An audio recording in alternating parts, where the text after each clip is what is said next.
There's a knock at the door, and the world's gone mad. The sun has transformed from a life giver to a life taker, a malevolent being from on high, determined to take down humanity in its death throes. But through it all, one constant remains: the knocking. Every night, without fail, poor abandoned souls come to your door, desperate and dying, and it's your job to decide who deserves to live in the squalid confines of your abode, and who deserves to be left at the mercy of the things that lurk outside. Visitors, they call them. Creatures that mimic our appearance, our manner of speaking, our mannerisms that give us character, all with one purpose: our death. This is where the moral heart of the experience lies, with you standing as the metaphorical doorman of salvation. Let in the worthy, condemn the less worthy to death. But if you make a lapse in judgment, a misjudged smile, a poorly calculated gamble on if this person is truly who they say they are, then you open the door to them. But there is no dramatic game over if this happens. They sit in your house pretending to possess humanity, as they slowly but surely dismantle your foundations of the guise of civility. Let too many of them in, and they start picking off the truly human amongst you, until it's just you and the other left in their wake. But even then, it's not a game over. Not yet. Not until a creature who doesn't even pretend to be human arrives. Lanky and pale white, his ribs showing in ways that shouldn't be, and perfectly white teeth. And he asks you one simple question: are you alone? And if you have either let no one in or are only surrounded by those pretending to be the desperate, then he strikes, tearing down your door, and, well, we don't actually know what happens, but it's not good. Armed with a trusty and well-used shotgun, you must investigate your guests and decide if they are human or not. Armed only with guidance from a government you can't trust, and no true assurance that whoever you shoot isn't actually innocent. But he is far from the only threat left in this godforsaken world. Agents of a governmental agency known as FEMA, clad in hazmat suits that seemingly don't do anything, arrive and take your guests for testing, promising their return, but they never come back. Madmen wearing robes worshipping the others, the visitors, appear and seek shelter, and they are far from the only fanatics. You can be beset by a visitor hunter clad in teeth and ears, wielding a Kalashnikov and demanding proof that you are pure from visitor infection. But that is a tale for later. Welcome to a world where the only thing separating you from the condemned souls outside is a singular wooden door, a shotgun, and your own judgment. Welcome to hell, or whatever is left after the sun decided the world wasn't worth its compassion. We've been here before, almost 8 months ago. But once again, I welcome you back to the world of No I'm Not a Human, the premier forerunner in worlds that certainly want you dead. Last time we covered the demo release, and whilst I certainly encourage you to go back and watch it, I like money. You certainly don't have to. They even gave me the full game early because apparently I'm a real boy now. Also, thanks to Critical Reflex for that. But alas, let us set the scene for how well and truly apocalyptically fucked you are. Set in a clearly Eastern Europe-inspired setting, you find yourself in the middle of an apocalypse drenched in Slavic atmosphere. With governments trying to sabotage you, the populace tired and suspicious, and nut jobs running around proclaiming that the end times are upon us. Average day in Romania, really. It was in this accursed place you find yourself when the sun decides to turn into a killing machine. What caused it is practically unknown, but the effects are anything but subtle. The sun turns into a destructive bringer of flame, cleansing the world with its flames. Life under its rays become impossible. Third-degree burns and wildfires become commonplace. But somehow, that's not even the worst of it. Alongside the sun turning into a deadly laser, a new epidemic begins to spread. Visitors. People that aren't. Where they came from is unknown, but they apparently crawled out of the ground and started mixing into the general populace, using their mostly human looks to infiltrate safe spaces and turning them not safe. It is your job to decide who is and isn't a visitor, and if one does happen to sliver its way into your safe haven, you are the one who has to deal with it. The world is ending and you are stuck in the middle of it, surrounded by your own shotgun, enough beer to, ironically, last the apocalypse, a healthy amount of kombucha, and a cat that looks like it's been ran over by a 4x4. Even before the sun decided that it didn't like being a key component in keeping you alive, you were a loner. that's to put it mildly. The house you stay in is well lived from years of a sedentary lifestyle. Your only friend and neighbor who lives with his daughter across the way. Though inspecting the surroundings of your house, it seems that something happened to make you this way. In your bedroom, analyzing the curtains states that, no, I don't look that way, not anymore. And doing the same to the nightstand produces a similar response. I hate sleeping by the nightstand, too many bad memories. Looking around produces some similar responses. The cupboard in the kitchen, and he speaks about his grandmother. The cross in the living room provokes you to speak of your father. Whatever happened clearly deeply affected you, but getting deeper answers will require further exploration. The world outside bears similar scars. The glances you can get of the surrounding area reveal a world caught in a limbo between life and death. Initially, people try and maintain normalcy. Teenagers drinking, families playing together, typical stuff in an atypical world. But this doesn't last. Bodies pile up, families are massacred, and entire apartment blocks are set alight by governmental agencies designed to protect you. This brings me on to the poor government, in a situation that they are woefully underprepared for, and a threat that they cannot effectively handle.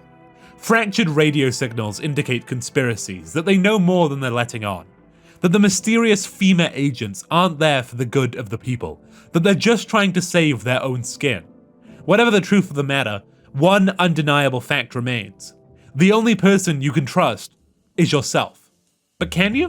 Where are your fingers? Rumors indicate that the visitors aren't some freak of nature, aren't some extraterrestrial threat, aren't supernatural creatures, but instead a kind of disease. In a world where you can't trust anyone, you seemingly also can't trust yourself. Having to inspect yourself for signs of being a visitor in your own mirror. Not that the symptoms provided kindly by the government we can surely trust are very reliable. Indicators include such rock-solid signs as white teeth, dirt-stained nails, hairless armpits, bloodshot eyes, and even a superstitious aura camera that supposedly can tell bad auras. This is the world that we will be exploring for the next however long this video is, as we explore what the visitors are, the mysterious forces acting on the world, and trying to find whatever passes as an ending in a world forgotten by any higher beings. Let us begin. Wait, one sec, my door is knocking. This message is sponsored by Raycon.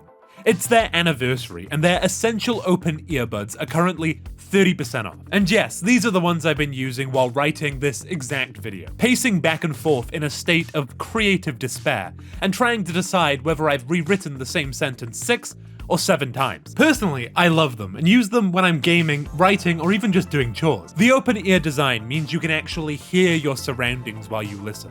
So whether you're walking through your haunted post-apocalyptic neighborhood or just trying not to get run over by a delivery van, you're still aware of the world around you.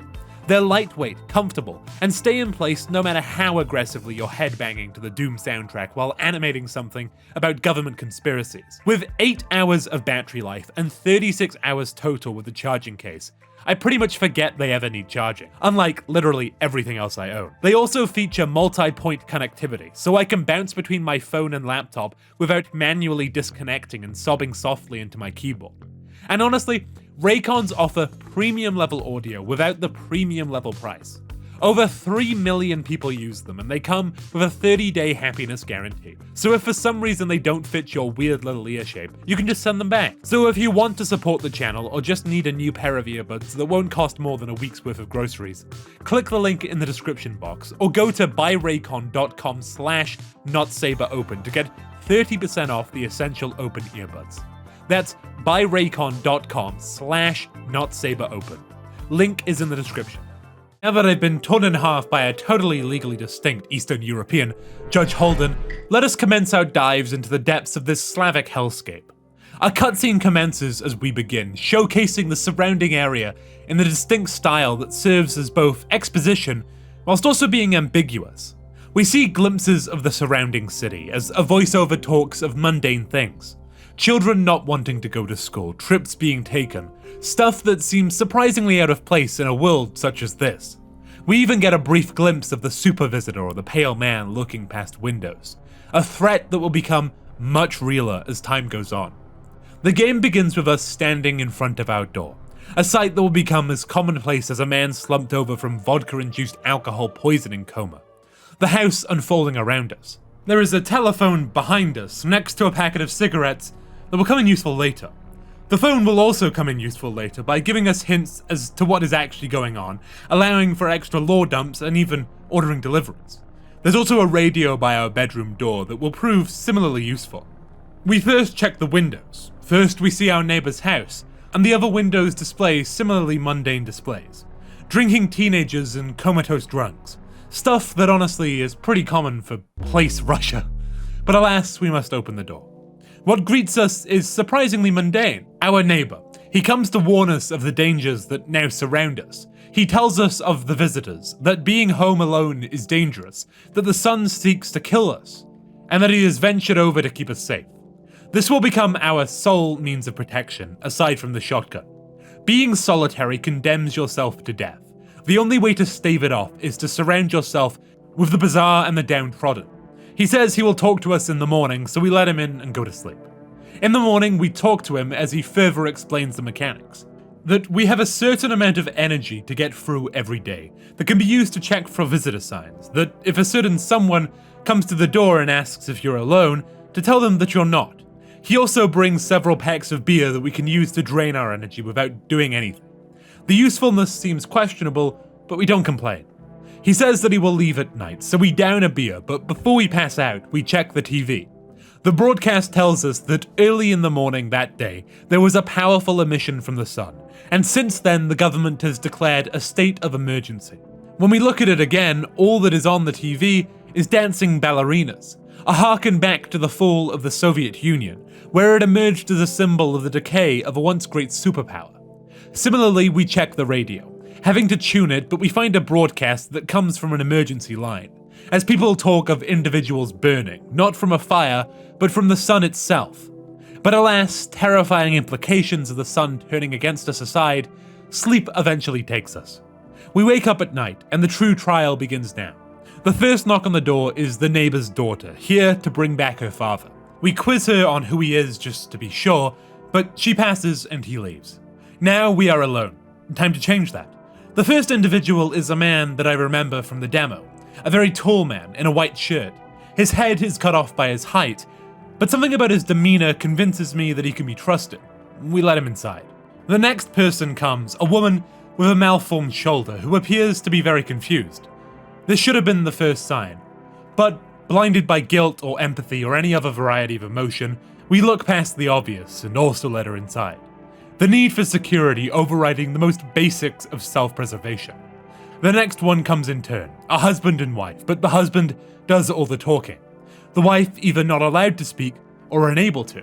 Whether a visitor or just a strange dynamic, we decline to let them inside. The husband seems surprisingly okay about the rejection, reassuring her wife that someone will let them in.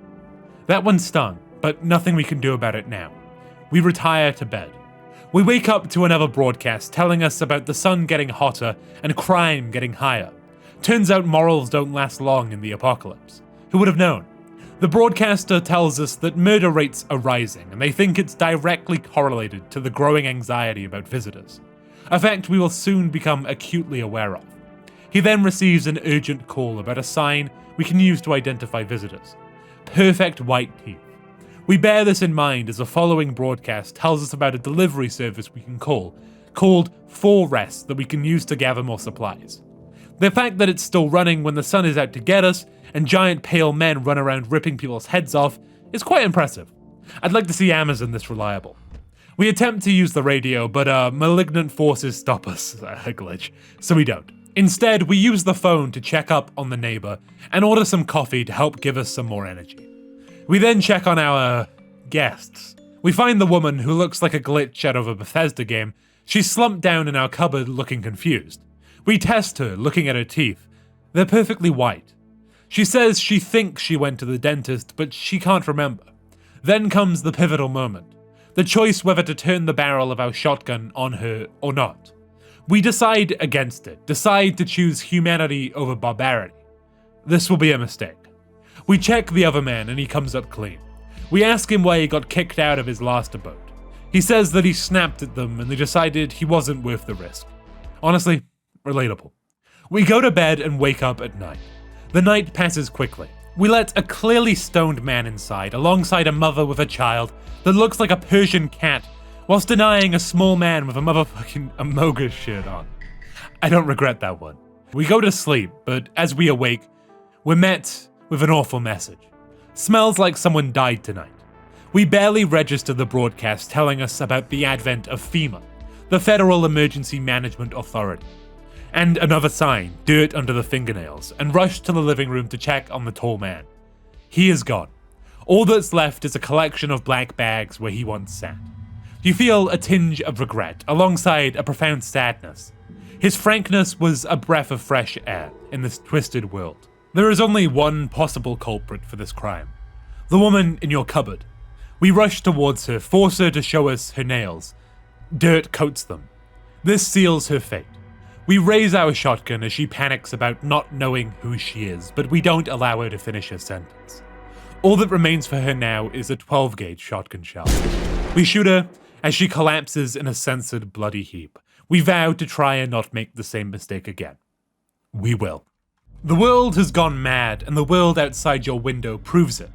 FEMA agents swarm the outskirts, cleaning up bodies, checking out other houses, and generally being totally trustworthy. The guilt still stings from our first real loss, but we must keep moving forward, because what else can we do? As night falls, we ready for another onslaught of the desperate and weary. We stop to observe the surroundings first, and then check the pounding on the door. But it's not who you'd expect. In seeming flagrant ignorance of the surrounding authorities stands the pale man, the super visitor. His piercing gaze seems to go right through you, his ribcage exposed, his stature seemingly both malnourished and imposing. He asks a simple question. Are you alone? And the implication is chilling. He speaks cryptically, but we answer truthfully. He seems disappointed, but departs without further incident. This will not be the last we see of him. And then we happen to meet the single most enigmatic person we shall ever meet. And that is saying something, considering our benchmark for weird is a malnourished super soldier, a spore creation, and a celestial body that's decided it doesn't like us very much. He is the Prophet. His name may suggest something more grand or odd-looking, but he stands quite pedestrian. A bald man wearing a jacket over a hoodie, sunken eyes that tell stories of untold wisdom, and a bag slung over his shoulder. He too, like the pale man, speaks cryptically, but he seems to suggest that we have met previously. Whether this is a meta reference to the demo, where he also made an appearance, or a reference to our own character, is unknown. But he asks us to pick what part of a book he should read from to divine a divination. We suggest the end, and he does as he says. He speaks in riddles of a long time ago that was perhaps a dream, about him, us, and a fish? He speaks of us only existing in the memory of a person who is gone, of no one really existing, and that it perhaps is just raining outside. He ends his passage claiming that he feels that the end is coming very soon, and asks us whether we think we inhabit the dreams of another, or that we are the one who is dreaming. We ask him if he really believes what he's spouting, and he seems evasive. Regardless, he offers us one last word of advice. To let in the cat. He cannot explain why or what impact it will have, just it must be done. And then he departs. Now, let me break script for a second. This man is, I believe, the most important character in the entire game. And while this particular timeline we're in is heading towards a dead end, I'm not done talking about him. Not even close. But that is for later. But anyway, back to the tale. The strange man now departed, the night comes to an end, and we fall into a slumber. The days once more start to blur together. People come in, some people die, you kill some. It's hard to keep track after you've blown several people's heads off for not knowing whether they're even human or not.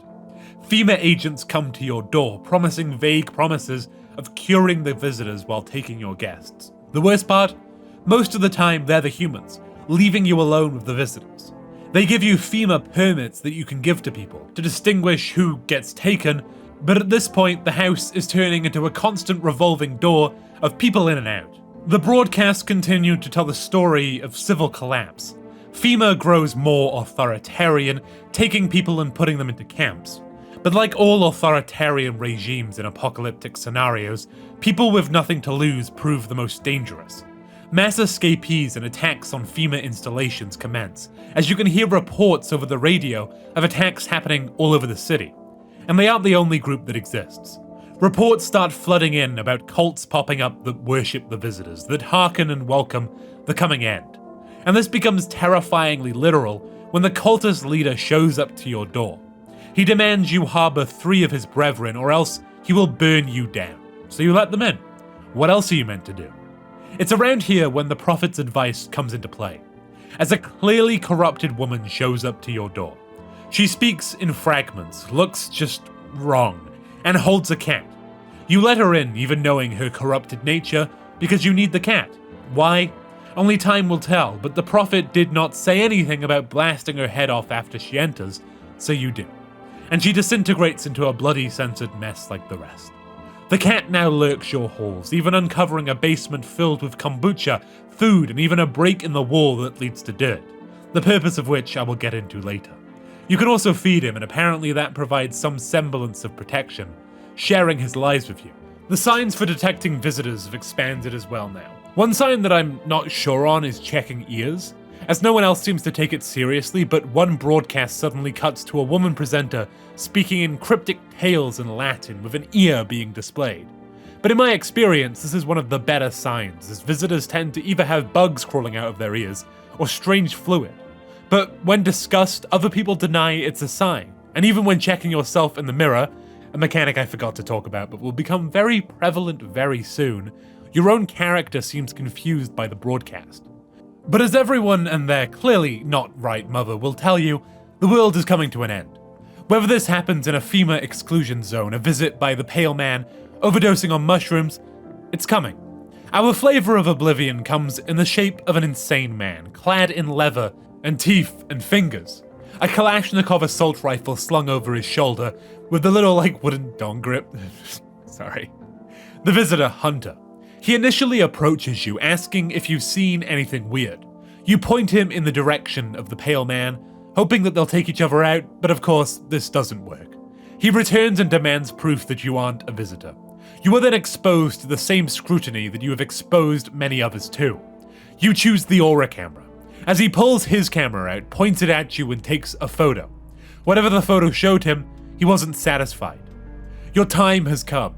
He raises his rifle at the door, screaming at you for being a visitor, as you do the same with your shotgun. You both stand there, aiming at each other, suspicion replacing anything even resembling reason. A standoff that ends as suddenly as it begins. You both shoot. What happens next is unpredictable. You come to, a bullet lodged in your stomach, but alive. You check on the Hunter, his face censored, but clearly bloodied and ruined. You crawled over to him and beat him. Over and over and over again. You bring your fist down again and again, blaming him for the death of your friend, blaming him for all your troubles, rage overtaking you.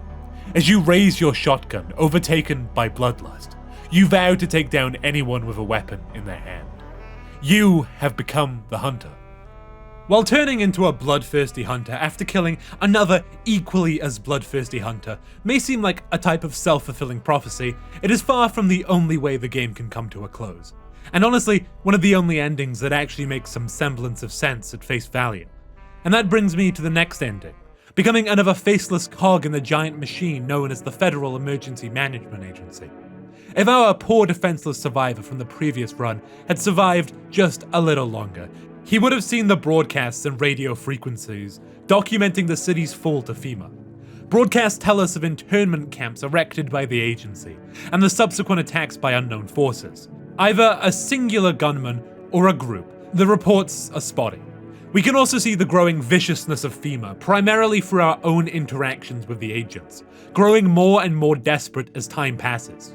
We can even see what happens to those who try and resist them, with an apartment block being set ablaze that we can see through our door peephole, an act that a FEMA agent claims will happen to us if we do not turn over more people.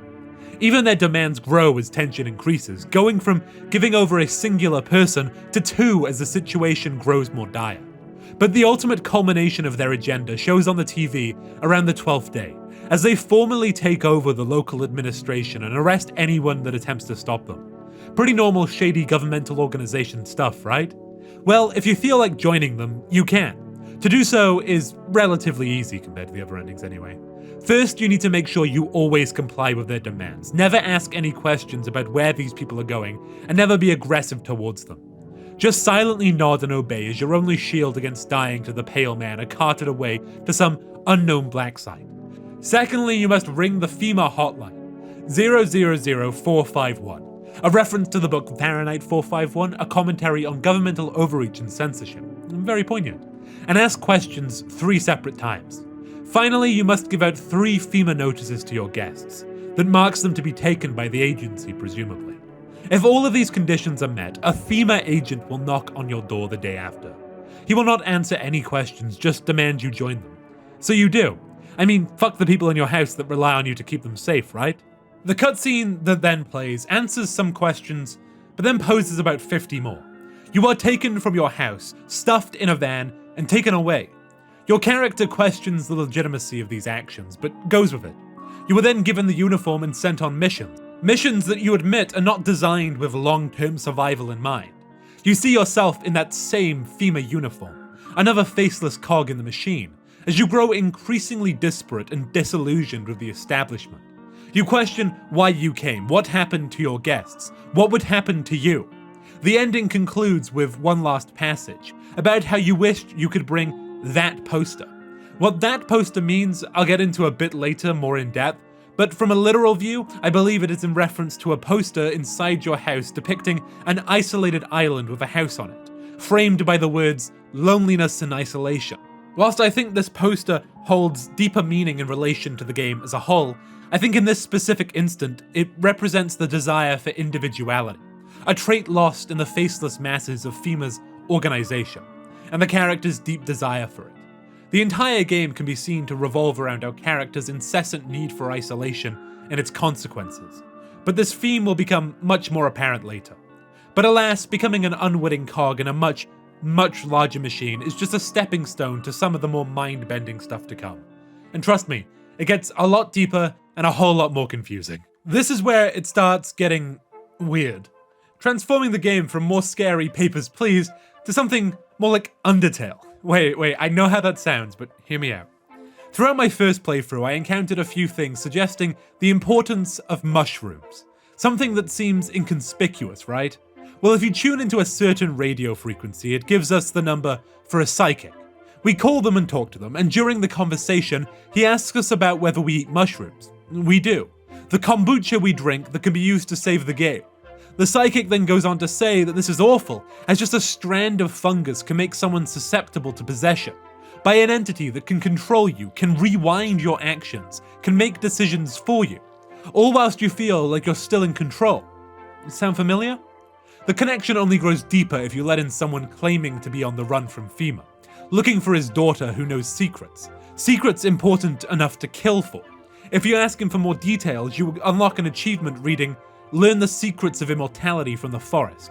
He tells us that no one can die truly, that once you die, you just reset, that maybe visitors come from people who have been reset, that maybe we've reset, maybe he's reset.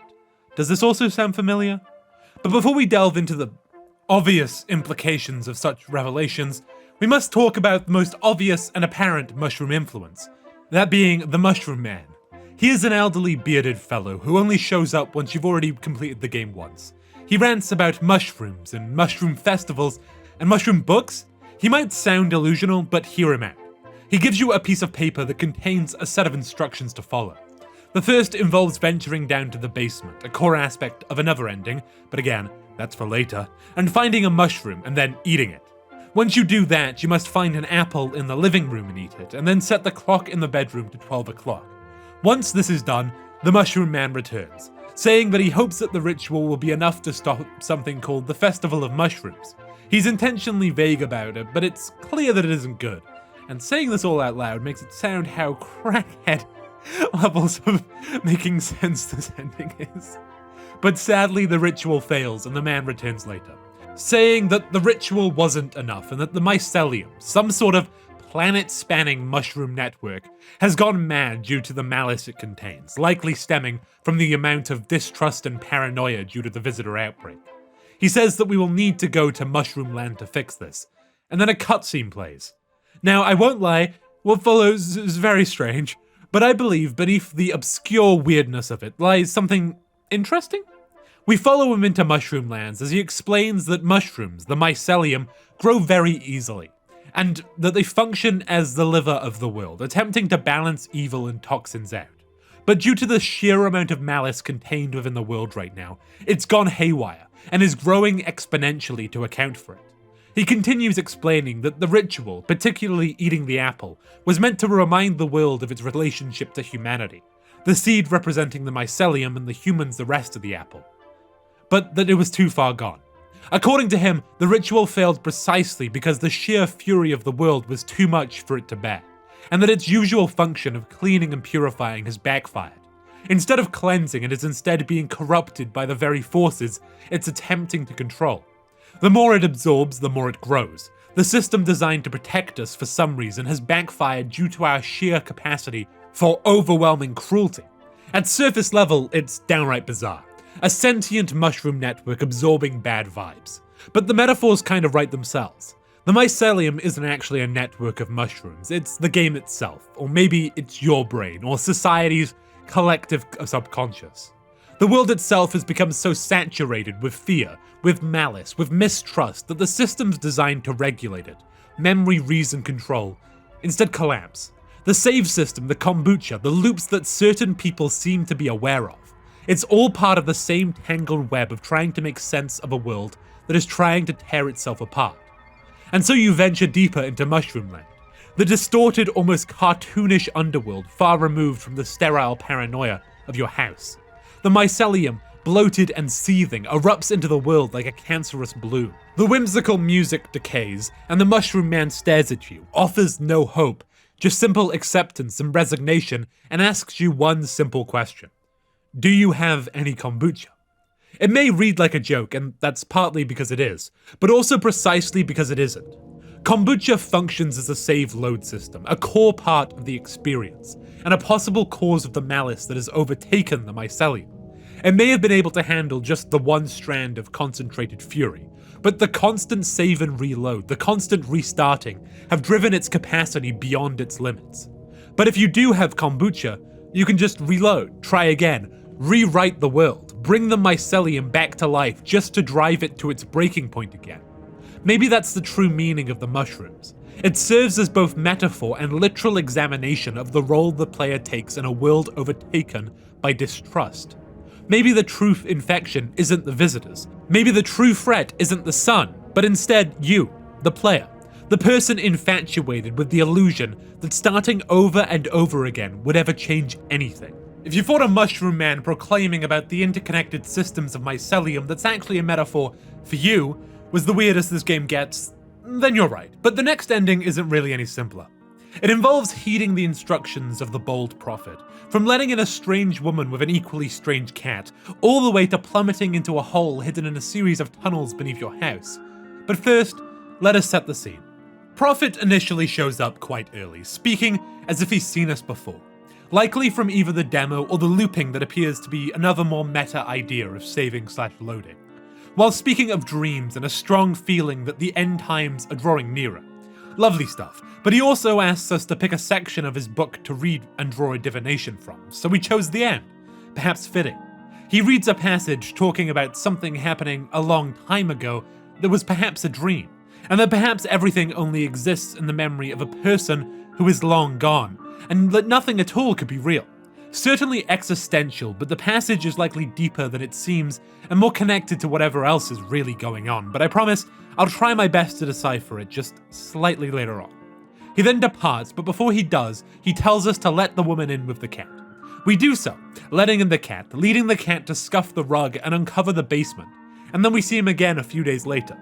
This time he congratulates us on getting the cat, tells us that we can do whatever we want with the woman who brought it, and tells us that a powerful entity awaits the cat's approach, and that it helps extend his vision. But he tells us that something is coming, that we may get some hints from the radio, but refuses to tell us more, saying that he's said too much. He leaves us with instructions to not look for visitor signs for 2 days, and that he will return on the morning after with more instructions. Why? I honestly have no idea, but I presume it holds some deeper meaning. As for the radio broadcast he talks about, I also am equally unsure, but it could be talking about the psychic core we discussed earlier, and could be reinforcement for the mushroom equal player agency theory. But alas, we must continue. When the prophet returns again, he instructs us to dig, specifically in the basement, newly uncovered by the cat. So we head down and begin excavating. As we dig, we uncover a strange tunnel system beneath the house, winding further than any sane home renovation would allow. Down there, we meet a miner trapped behind rubble, who warns us of the pit, says someone else already went down there once and never came back. But we can't reach him and we can't jump yet, the prophet having told us to dig, but not to jump, not yet. Eventually, after the pit is fully uncovered, the prophet returns, and this time he looks worse. His once calm demeanor has slipped into something more desperate, and he looks visibly destitute. He asks if she has left him. Who she is, we don't know. But apparently, she was the only thing keeping him going. And now that she's gone, he says she's going to take everything back. His voice cracks as he wonders aloud what the point of any of this was, what any of it meant. And our character, in a rare moment of honesty, admits that they don't know either. He says he remembers just one word: jump. Before we go, he asks us to read one final passage from his book. But halfway through, he stops, says he can't do this anymore, and leaves. And all we're left with is the hole. So we jump. We plummet and eventually reach somewhere. We land in a place that seems so detached from everything we've experienced so far. The ground looks like it's a lake but has the qualities of a normal floor. The sky lights up with auroras and stars. It's peaceful, at least compared to the rest of the stress-inducing game. But the surroundings are the least interesting thing here. What stands in front of us is the true exhibit, a writhing and undulating shape, constantly twisting and changing. It shines a light that, for some reason, is reassuring. We approach it and it begins to talk. It's death, but not the terrifying kind. It's almost gentle.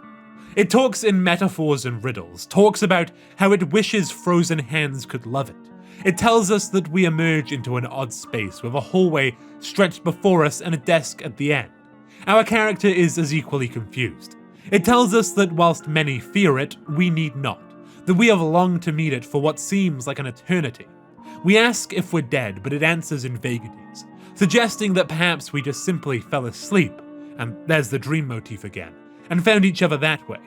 We say we are scared, but it tells us not to be, that it created fear, that we should take solace in the darkness of this place, as it is far away from the paranoia and distrust that was sown into our every waking hour back in the world of the living. He claims that we are ready, that he will take us into the night, into the place where the pine trees reach up to the stars, presumably the afterlife, and then we are transported to a somehow even more peaceful sight. We are on a lush green island, a single house in the middle fenced off. The voice of death tells us that this is what we wanted, as the birds chirp and the sun beats down on us at a pleasant temperature. We walk up to the door and enter it as the camera pulls back, and we try once more to talk to death, to ask if this is it, if we can do anything but wait. But we are left alone. The final cutscene plays solemnly as we once more see that poster, the deserted island with that singular lone house and the words loneliness and isolation, as we talk about forgetting how long he's been here, what he had before, what anything meant beyond the green confines of this special type of hell. Eventually, we just fade away. He's forgotten everything else, and whilst he doesn't know how to leave, he doesn't want to. He just wants to stay for a little longer. But eventually, the peace becomes overbearing. He wishes he could meet people again, experience life again, but he is simply too tired, and he will just rest. And then it fades to white, and it is just over, as fast as it began. Now, if you're anything like me, you're probably listening to what just happened, and your first reaction is, what? But whilst this ending is certainly abstract and ambiguous, I think it's beautiful. So, what does it mean? At first glance, it feels like nothing. An ending that kind of shrugs, that gives you peace, then slowly poisons it. A soft fade to white. But the more I think about it, the more I sit with that island, that house, that sickly perfect silence, the more I think this is the loneliest ending of all. Because this isn't just about death, it's about a very specific kind of death. A death that you choose, a death you settle into, a death that arrives not with violence, but with stillness, with warmth and quiet, and the complete absence of need. It's what you thought you wanted. No fear, no sirens, no intruders at the door. Just you and the trees and a house that never asks anything of you again. And that's the trap. The prophet's journey isn't just one of wisdom, it's one of exhaustion. He isn't leading you to salvation, he's just the first one who gave up. The visions he speaks of, they're memories, fractured half-dreams of past loops, past lives, past selves that tried to break out and failed. He talks like a man reading from a script he barely remembers, like he's performed this exact tragedy too many times to count. He warns you not to jump, then tells you to. He tells you she is gone, though he doesn't say who she is, but he says she was the only reason he kept going. Maybe she was someone real, maybe not. Maybe she's just a personification of hope, the last flicker of willpower before he collapsed into the hole. Maybe the prophet saw too much, looped too many times, tried too hard to fix something that was never going to be fixed. And when hope died, he followed it. And now it's your turn. That's what the ending feels like. Not a decision you make, but a decision you fall into. The result of being tired for too long, lonely for too long, alive for too long. It's not the visitors that break you, it's not FEMA, it's not the endless repetition of fear. It's the moment you find the quiet room, sit down, and realize you don't want to try again. You just want to rest, just for a while, and just until the feelings go away. But the feelings don't go away, they rot. The house becomes a mausoleum, the island becomes a coffin. And the worst part is, you chose it, you begged for it, you opened the door and thanked death for bringing it. The final monologue is haunting, not because it's full of answers, but because it's full of confusion. The protagonist doesn't know how long they've been here, they don't know what came before, they don't even remember why they came, but they do remember wanting this. And now that they have it, they're too tired to want anything else. The peace curdles, the warmth fades, the desire to leave flickers, and is immediately snuffed out by inertia. He says he wishes he could meet people again, that he could try again, that he could live. But he doesn't move, he just rests, just for a little longer, just until it's too late, and then he fades. In a game obsessed with loops, this is the loop that can't be restarted. Not because you're trapped, but because you're done. Because the weight of solitude has reshaped your desire until all you can feel is stillness. And that's what makes this ending so horrifying. Not the death, not the prophet, not the unknowable dream logic, but the slow creeping realization that you understand him, that you agree, that if you were in his place, you might do the same. That after enough nights in that house, enough days of checking locks and flickering lights and waiting for someone to scream, you might not want to wake up again either. And the game doesn't punish you for it, doesn't chastise you, doesn't correct you. It just ends. Like a breath being held, like a thought that was never quite finished. Like the moment you sit down on the couch and decide, silently, without meaning to, that you're never getting up again. And maybe that's why it hurts so much. When I first made a video on this game, it was certainly a lot more straightforward. Metaphors about distrust and anxiety aside, it was pretty simple. Open door, decide if visitor or not, try not to die. But with the full release, this game has transformed from a rather simple game to analyze, to House of Leaves Eastern European Edition.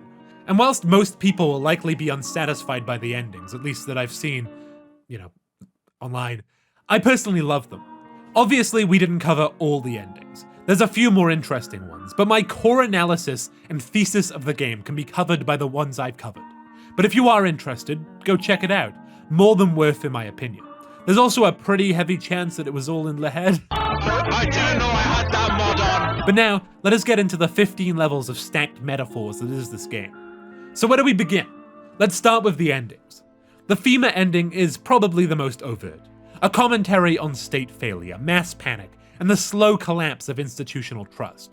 You survive, you follow protocol, you report the visitors, you do everything right, and in the end, none of it matters. Because the rules were never for your benefit. The government was never going to save you, and if anything, your compliance just helped them finish the job. It's the bureaucratic death spiral of the modern world. Tick the boxes, follow the steps, and still get buried in someone else's mistake. It's paranoia weaponized by procedure. The mushroom ending peels that layer back. It tells us the world remembers you, not in the sentimental way, but in the rot. The save system is the kombucha is fungus, and the fungus is us. A mycelium of decisions, deaths, loops, trauma. The more you try to fix things, the worse they get. Because this isn't a story about progress, it's a story about overwriting.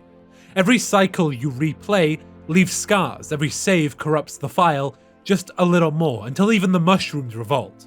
It's not just a game mechanic, it's memory, it's guilt, it's the quiet horror of knowing you can never really start over. And then there's the profit ending, which is, well, sad and quiet, and maybe the most human of the three. It's not about control or collapse, it's about giving up, letting yourself fall into the kind of peace that slowly drains you until you forget what struggle even meant. The hole isn't hell, it's not punishment, it's just loneliness dressed up as serenity. And that hits harder than any jump scare, because at least fear makes you feel something. But this is just soft, weightless erasure. A dream you don't want to wake up from, because waking up would mean remembering what you lost. It's at this point that I think it becomes clear why I said he's one of the most important characters in the game. He isn't important because he gives you instructions, or because he leads you to some hidden ending. He's important because he embodies what the game is really about. The looping, the detachment, the way isolation eats away at a person until they start forgetting why they ever reached out at all. He isn't just a guide, he's a mirror. You watch him fall apart, clinging to rituals and dreams and fragments of someone he can't even name anymore. And eventually, he doesn't even finish his final passage, because that's what happens when you're alone for so long that even the words stop making sense.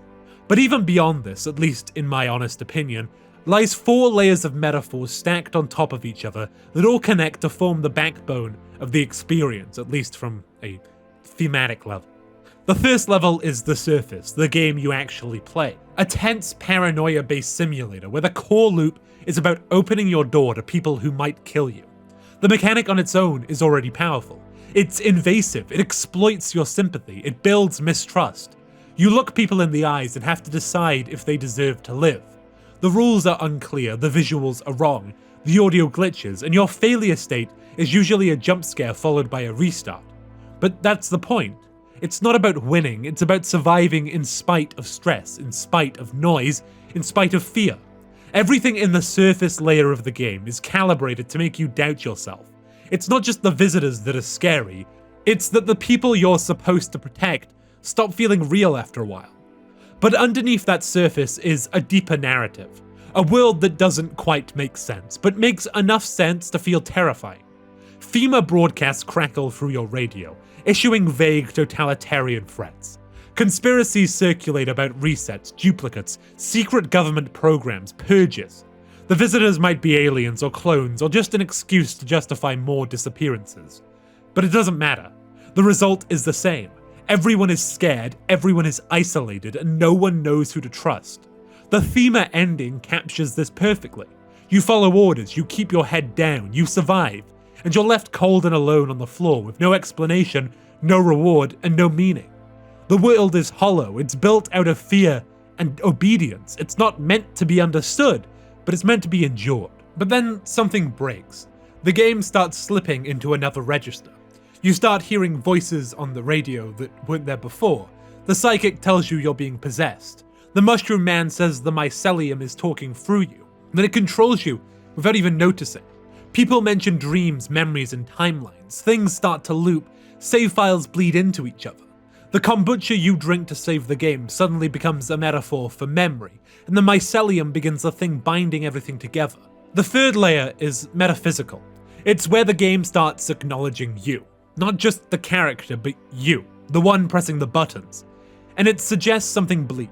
That your attempts to fix things, to try again, to reload a better outcome, might be making it worse. That your presence is the problem, that you are the rot. The mushroom ending is the clearest version of this, showing a world so oversaturated with malice, looping, and interference that it can no longer function. The fungus just grows, not because it's evil, but because it has no choice. The world is trying to purge you like a disease. And then finally, after all the systems and layers and metaphors and panic, the game gets quiet. The Prophet's ending discards all the mechanics and just leaves you alone. There are no visitors, no FEMA broadcasts, no clues to find. Just you, a man falling through a hole, and a conversation with something that calls itself death. But not the frightening kind, something more honest, more tired. It speaks softly, it says it understands, and it leaves you in a place that you thought you wanted. A beautiful island, a house just for you, somewhere peaceful. But the longer you stay, the more it starts to feel like a cage. Like you've been here before, like you chose this, and now you can't leave. The prophet warned you something was coming, said he had seen it all before. He talked about dreams, about memory, about stories that end before they begin. And when he disappears, you're left with nothing but the ending you asked for. And it's unbearable. Because what this game is really about, beneath it all, is loneliness. The kind of loneliness that loops. The kind that builds entire realities just to pretend it's not real. It's about people who are so tired of being hurt that they'd rather live in delusion than try again. The visitors are terrifying, yes, but they're also the excuse, the system, the thing that keeps you isolated, because it's safer that way. The FEMA broadcast says the same thing. Trust no one. Follow the rules. Don't open your door.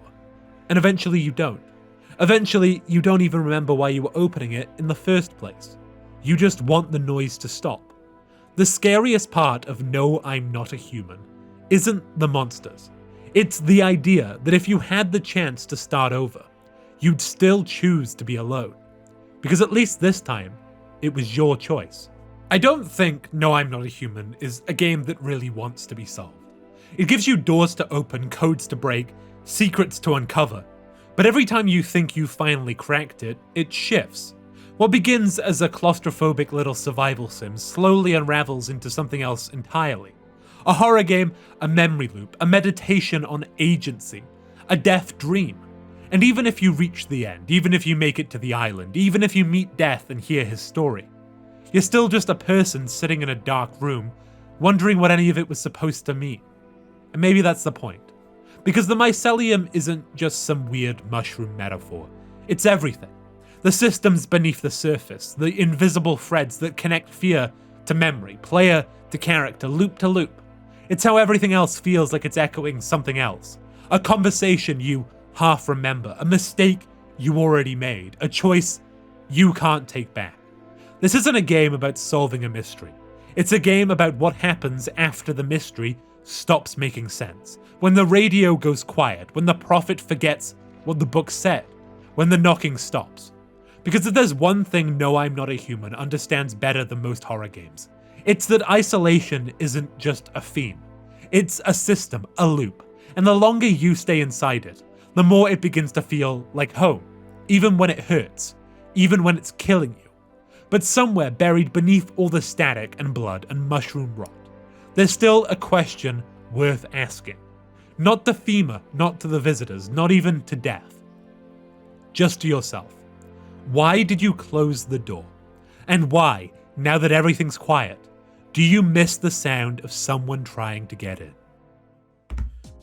Well, thank you all so much for watching. Honestly, I was incredibly excited to cover the full release, and I do hope you enjoyed. Insert sponsor thing here. There you go. There's a gap for you.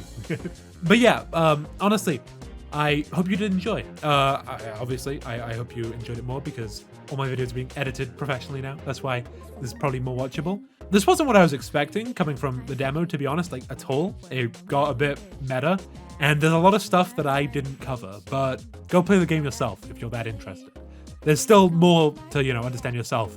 There's one thing in my older videos that doesn't really exist as much anymore, but I always never wanted to cover every single thing in a game just to leave, stuff for people if they wanted to play it themselves so they could still uncover stuff. So that's also kind of true for this. But yes, yeah, this game's incredible. I know not everyone might be satisfied with the endings, but I think it worked pretty well. But yes, as always, thank you so much to the channel members and the Patreons. That, of course, being Digital Manifest, Kiofer, The Milkman, Flapjack, Camo Chameleon, Vested Voice, Copper Boltwire, Will Provine, Rasulki Ryler, Ideen Loss, LA Kitty, Andrew Abbott, Vinicus Franca, Ice Bear, Sign Up King 5000, Proxy, My Horror Project, Crit Croc, Ash Crowing, A Brick Wall, and a Roxano. Honestly, thank you everyone so much for their support. Let me know down below what you thought of the video, what you thought of the game. Let me know down below stuff you want me to cover, and if you want your name read out at the end like here, then make sure to let me know. And once more, a big thank you to Critical Reflex for giving me an early copy. Didn't get the video out, anywhere near I thought it would, but it's fine. It's worth the wait. Anyway, bye-bye.